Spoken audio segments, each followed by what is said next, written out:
What's up guys? I'm back on the Yamaha T7, and if you don't already know about these bikes, you need to crawl out from underneath that rock. These are awesome adventure bikes, but people are doing crazy stuff on them. They're doing hard enduro, or some people are just cruising them around town. And the cool thing about these bikes, they've been around long enough that there's a lot of aftermarket accessories available for them, so you can get them set up for the type of riding you like to do. So that's why I'm giving you my top 5 upgrades that you're gonna wanna do if you're starting out with a stock bike. Let's go ahead and get into it. Now, anytime you get a new adventure bike, there's a few things that you just want to get done anyway. So things like your skid plate, your handguards, and maybe even crash bars if you're that guy.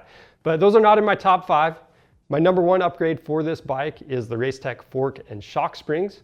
Now, if you're just cruising around town, you might not have to get these, but anytime you're adding weight to the back, you're putting luggage on here, or you're taking the bike off road, you want to make sure you have the correct springs for your weight. Now, these are undersprung from the factory and they're just way too soft. It affects the handling and it's not a good ride. So if you want to upgrade that, definitely get those springs in there. We've made it easy by creating a drop-down menu on our website.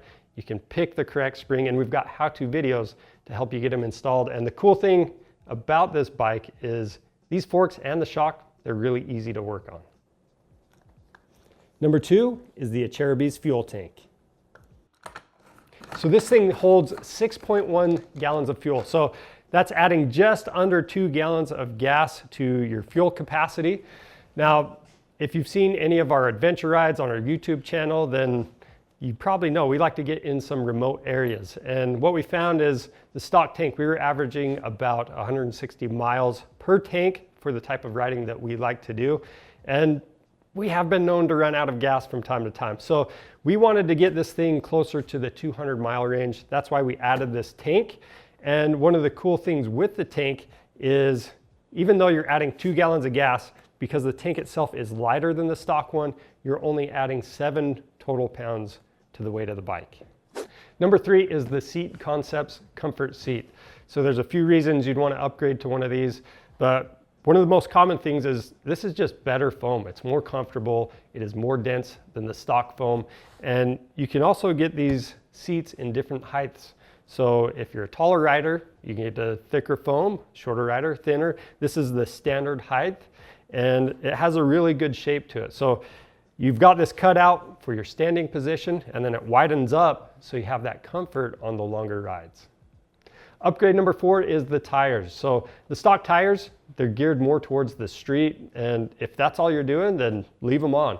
But if you're doing any gravel roads or things like that, you definitely want to get your tires upgraded, because your contact patch, it really isn't that big, and you need to make sure you have good traction.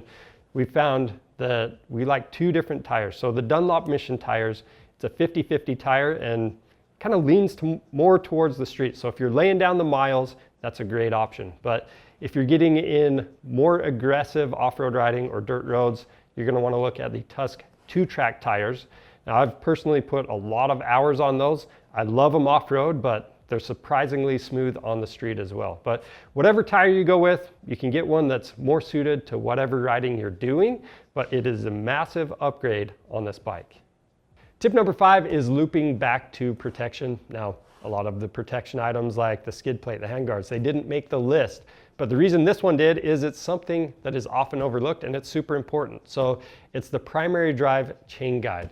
Now, the last thing you want to happen when you're out in the middle of nowhere is to have your chain pop off the rear sprocket.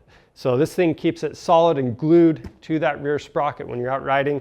And there's a reason why pretty much almost every off-road bike is sold with a chain guide already installed. Yamaha knows it's important too, because they have pre-threaded holes in the swing arm. So this thing is ready just to bolt right on there. And what happens is if your chain gets too loose, it can pop off. Or if you're out there and you're in a rain rut or something hits the chain, again, it can knock it off of there. So that just prevents all of those problems. And you can see that this has already saved us a couple times. So those are my top 5 upgrades for the Yamaha T7.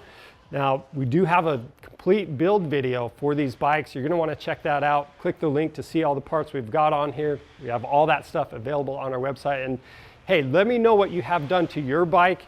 It could help someone else out. So leave all that stuff down in the comments, and I'm ready to go ride this thing.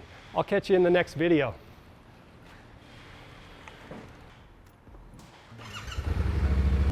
Beep.